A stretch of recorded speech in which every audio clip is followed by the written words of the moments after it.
Hello, everyone. Welcome back. And today we're going to talk to Jiten Vithlani. So, Jiten is a leader in the professional services space. And as I was chatting with Jiten just before this call, I myself wasn't sure as to what it is. So, let's get started. Firstly, Jiten, welcome. And if you could tell us a little bit about yourself and what is professional services and stuff like that, please, Jiten. Yeah. So thanks a lot, Agnel, for inviting me. And yeah, I definitely want to share, what this term really means and how does it fit into the scheme of things. Let's start off by, talking a little bit about my background. So I am an engineering and an MBA graduate. Right out of my MBA school, I got picked up by GE into their leadership program called as the Information Management Leadership Program that's been in place for the last 75 years at GE. And then, that program kind of gave me an overall, holistic experience of what GE is all about because it was 4 stints, 6 months each, 4 different businesses and 4 different technologies. So you really get rounded. And then I took up, different roles within GE and spent a good 11 and a half years. After that, I moved on to Honeywell. I was running the data as a horizontal for Honeywell, servicing all the 4 business lines, mostly around ingesting data into from ERP or migrating data from one ERP to another one, and then some analytics projects on top of that as well. And just about 6 months back, I joined the Philips as the professional services category leader, specifically on the IT services because they wanted to leverage, my IT domain and background. So yeah, coming back to the $1 million question, what is professional services? So let's just take a step back, right? So healthcare as a domain mostly is, being dominated by the equipment companies, and these equipment companies have had a very transactional relationship with the customers. For example, I will go and sell a CT scanner to my customer or an MRI machine to my customer or an ultrasound to my customer. But over a period of time, everybody is realizing that we need to have more stickiness with the customer. We need to identify ways in which, we can add value to the customer. So in that respect, organizations are moving or changing their mindset from being an equipment-driven organization to a solutions-driven organization, right? So, if I have to, at a very high level, tell you what a solution is going to encompass a product or an equipment, along with that systems, software, and services. So it's all, packaged into one thing. And then you're selling an experience, right, as a solution. Your engagement with the customer is at a different level, right, from planning to, the maintenance versus just a transactional,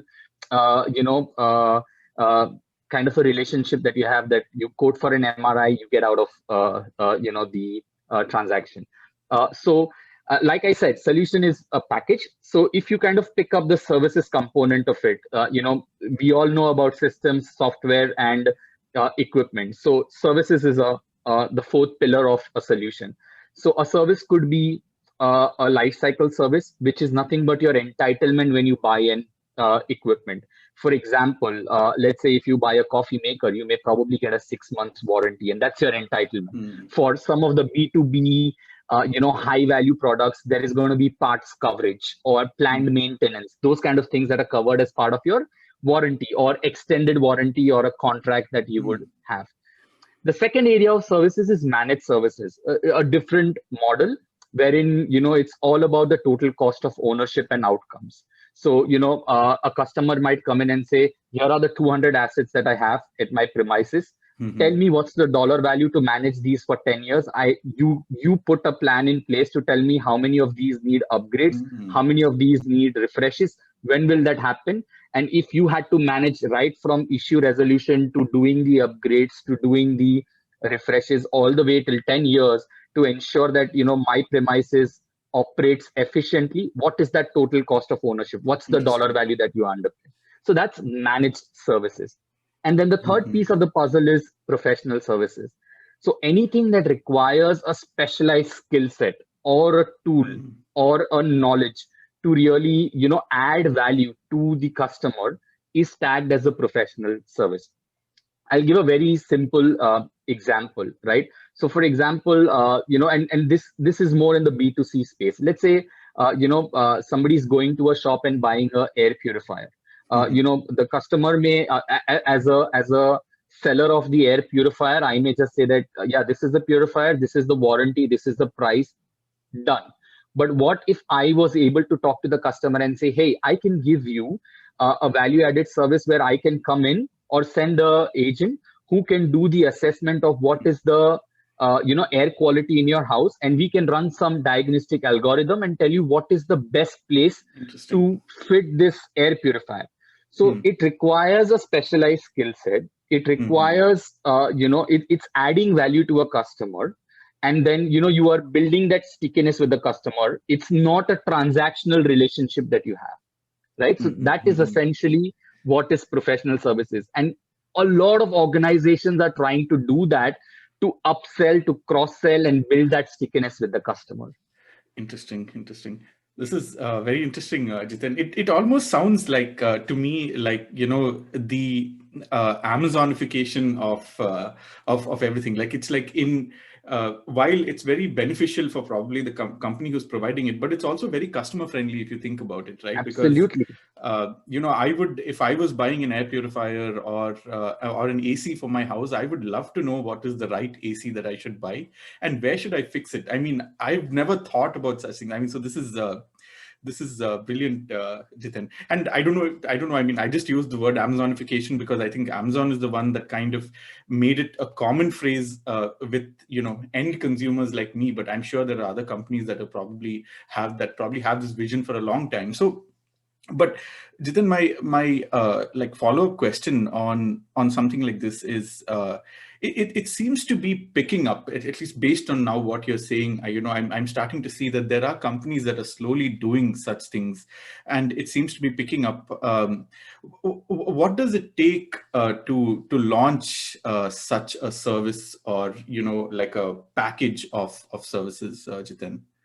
Yeah. So good question, Agnel. So, I mean, I deliberately gave an example of a air purifier, but, if you had to translate these things to the healthcare industry, think about how happy our hospitals would be if, a product owner is coming and telling that I will do the assessment and tell you, how your scanning rooms should look like and how your patients should flow through it, etc. Right? So, I just want to, draw that parallelism that when it's B2B and when we are talking about equipments that cost, a couple of $1 million, then, the customers really love when you kind of come in and, provide that value add and, be a part of that journey.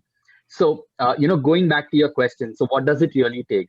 So everything honestly starts with a customer need. So, while you are servicing your customer through an extended warranty or as a preventive maintenance, you constantly hear from the customer what are the challenges that they are facing, and then out of that voice of the customer, really emerges a value proposition, right?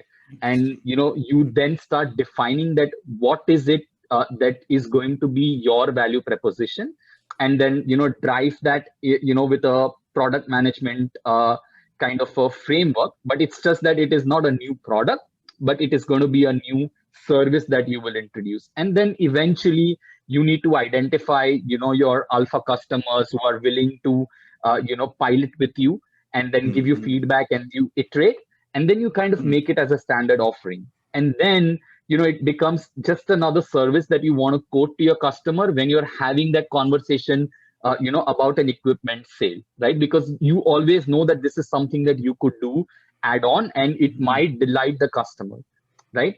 And the other thing which is very important that organizations need to understand is that don't go with the assumption that all of this needs to be given away from free. So the idea should be that move from a free to a fee mindset, because the customer is there are a lot of customers who are willing to, they don't even know that such things exist and these capabilities exist. So if you're willing, you can charge a little bit of a premium. It helps you differentiate yourself from other providers, and it really makes the customer happy. So That's Makes what it sense. really takes to really, kind of build a offering and then eventually, launch it and make it into a standard catalog item. But it's all the customer need. Talk to your customer constantly and identify what is it that is causing them pain. Interesting, interesting. So, Jiten, I think, another question that I have, and, I've always believed that customer centricity is the right thing, right? It is right. You exist because the customer has a need, but it's not easy, right? It Yeah. is it is difficult. So, can you talk a little bit about the challenges when that people face in such a model when you are customer centric, Jiten, please? Yeah. Yeah, so there are a couple of challenges, very obvious challenges that we Hmm. face. So the first one is that you may want to develop really good services, but then the last mile delivery needs to be the Hmm. of utmost importance. So unless and until your field service engineers, your remote service engineers, or your network engineers, integration engineers, if these people are not trained on how to deliver this service to the customer, you're not going to have a happy customer. Number one, very big Hmm. challenge, right? So, product or service design and development is easy because there are, standard processes that are defined. You could use agile or waterfall or whatever, right? Hmm. But eventually delivering it and recognizing revenue from it is one of the big challenges. The Interesting. other is, to really change the mindset of the customer that, hey, Hmm. don't assume that all of this is going to be kind of free of cost, right? So in a lot of geographies where the customer is going to be very, very tight on budgets, they will say, but hey, I expect this to come along with my standard offering. And it requires a lot of sales training to really have that conversation that this is not standard, this is something that I'm doing above and beyond what the other service providers are going to do for you, and therefore I'm just asking for a little bit of a premium. And trust me, there's a market, and as long as you are able to drive value with the customer, there is willingness to pay. Interesting, interesting. And yeah, so you actually made a very good point. That is a perfect segue into my next question, Jiten, is about last mile delivery. So obviously, you probably figured my next question is about COVID. So Yeah. with COVID-19 and so many restrictions on 6 feet and social distancing and all of that, how has this changed in the post, like during COVID? And I guess my follow-up question will be, how do you think it looks like in the future post-COVID, Jiten? Yeah, so I can talk from a healthcare perspective, and I joined Philips right in the middle of the pandemic, right? So I really Yeah.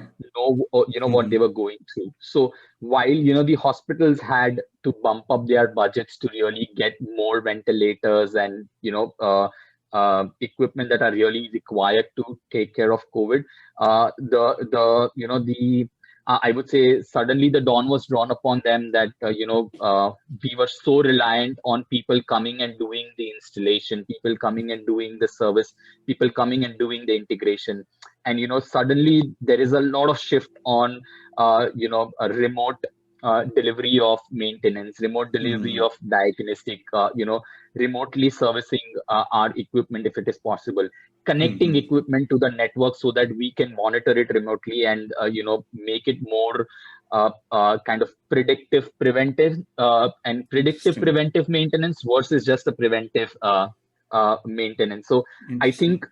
uh, Hmm. yeah, while the equipment sale went up and because of the COVID surge in the medical industry, there was this realization that we need to be more connected and be better prepared for this kind of a challenge. So a lot of these things that COVID brought about a change are going to be there, post COVID. More and more equipment that will come online is going to be connected.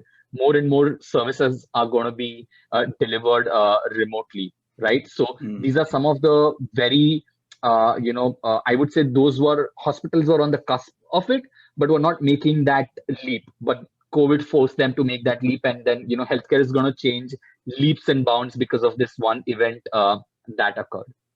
Interesting. And do you expect this to be the new norm, Jitin, or do you think like the service will go to a hybrid model, or will go back to a completely pre-COVID in-person model? What's, and like, not like, we have a sure answer, but just what's your opinion, Jiten? Yeah, so it's going to be in hybrid model, and then Mm, we are going to have some early adopters who are going to say that, okay, whatever can be done remotely, I want it to be done remotely, right? Because it really mm, uh, helps drive down some of the cost as well. If you yeah, have a command center that is monitoring your devices and pushing out patches remotely versus a person going on a USB or a CD drive and installing patches yeah. of software, it costs them more, right? And labor is Makes not cheap sense. in a lot of geographies. Makes sense. Makes sense. Okay. So I'm going to pivot a little bit, Jiten, to leadership, right? Sure. And, I've worked with you, and, I think I've always respected you as a leader. And I think you probably know this. I sometimes reach out to you with questions saying, hey, what do I do in this particular case and stuff like that. So I've also looked up to you on, giving me the right advice and stuff like that, Jiten. So my question is, Jiten, about leadership. So what is good leadership, and just what's your opinion overall on leadership? Some thoughts, Jiten. Sure. So I think, I do have my couple of my secret mantras of leadership that I always, follow. So I'm a firm believer that, as a leader, it's very important to lead by example. And Mm, also, I'm a very firm believer that, it has to be leadership without authority. Uh, Anything that you want your team to really deliver on, or kind of expect your team to have certain traits or behavioral traits, you should be leading by example. For example, I'll just take an example, Agnel. For the time that you and I were working together, I wanted to get some analytics dashboards going. I could have waited and just asked my team, but no, I said, hey, I know SQL, let me just go and write. Just because I'm being tagged as a leader doesn't stop me from writing a piece of yeah. code. And the moment my team saw that, they had an aha moment. We can absolutely talk technical with this guy. I mean, this guy knows his stuff, and he can actually give us feedback on the queries that we write. And that completely changed the outlook of the team towards approaching problems, and we got a ton done Mm, in the time that I was in that role. I think the other aspect that I also very firmly believe is, as a leader, your say-do ratio should be extremely high. You need to follow through for all the commitments in terms of tangible actions. You just mm, cannot have a very low say-do ratio as a leader. So be very mindful of that. Walk the talk, and come kind of follow through and make sure that you stay true to your commitments that you've made at whatever levels, or whatever, at a project level, program level, at a strategy level, whatever that is. interesting. No, that's interesting, and I must agree, Jiten. Uh, I can, at least based on my interactions with you, I can vouch for what you've said, because I've seen you, live by what you've said. So I can definitely, at least personally, I can vouch for it, Jiten. I can Yeah. definitely go on the record saying that. So. One thing, Jiten, so, for aspiring leaders, people who are, let's say, 4 5 years, maybe closer to 10 years in the industry, and looking to take that step into leadership. What is your advice, Jiten? Is it similar to what you just said, or especially for the newer folks who Yeah. want to get in there, or just gotten to leadership and people management and stuff like that, Jiten? Yeah. Yeah, I would say a couple of things, to look out for. It's, really not a rat race, so don't compare. A career, I would say this step probably, or these 2 or 3 years that you're making a transition or are in the process of making a transition. If you plot your career of a 30 35 years as a line, it's just going to be just a dot, right? So don't hurry into it. It will come eventually. I think, Mhm. there are a lot of parameters that go into it. A second very important point I would say is that have ton of execution under your belt, because people should be able to always refer to your deliverables, your execution capability, when they kind of address you as a leader. They should look up to you that, okay, if I talk to him and go to him with a problem based on his execution, I think he will be able to get it done for me. I mean, top down as well as peers. So I think that's very important, and it goes back to my previous conversation. Extremely high say do a ratio and follow Hmm. through and be very action oriented. So I think if you do these two, and then don't micromanage as a people leader, be very very cognizant of the fact that your team may have different aspirations, and they should feel absolutely comfortable to come to you and talk about what those aspirations are. And it doesn't have to be that it's me and under me, or it's nowhere. Always wear that broader hat. Can the person be more impactful in the organization that you are? And if not, help the person to find something that he or she really enjoys. They are probably going to be friends for life, and will remember you for helping them through that journey, and eventually getting them to something that's their passion. Interesting. Yeah, it's very interesting you say that, Jiten. I think, for me, I think that's a learning for me as well. I think that's advice for me as well. This is it's great you say that, Jiten. So, Jiten, my last question for you is people who are just out of college, right? And I think, uh, 2021 more than any other year is probably going to be very very difficult, because I think it's going to be the last year of college or university education, and people are getting into the workforce where they've had probably zero in-person classes or zero in-person interactions. And suddenly, with the vaccine coming out and stuff like that, now it's all going to be, even with internships, now it's all virtual internships, and suddenly now you're in the office. So what's your advice, Jiten, to that 21, 22-year-old who's just about to get into the workforce? What should he or she do to be successful, Jiten? Yeah. So I would say a couple of things again, Agnel. Very good question. So, be patient, right? Like I Hmm. said, your career is a line, and this year will just be a dot, which you probably will look under the magnifying glass at the end of your 30, True. 35 years of your career. But I would say that, don't be scared to take up, the risks, because I honestly believe that the more seasoned you get in the industry, whichever it is, whether it's IT or healthcare, or your risk taking appetite goes down.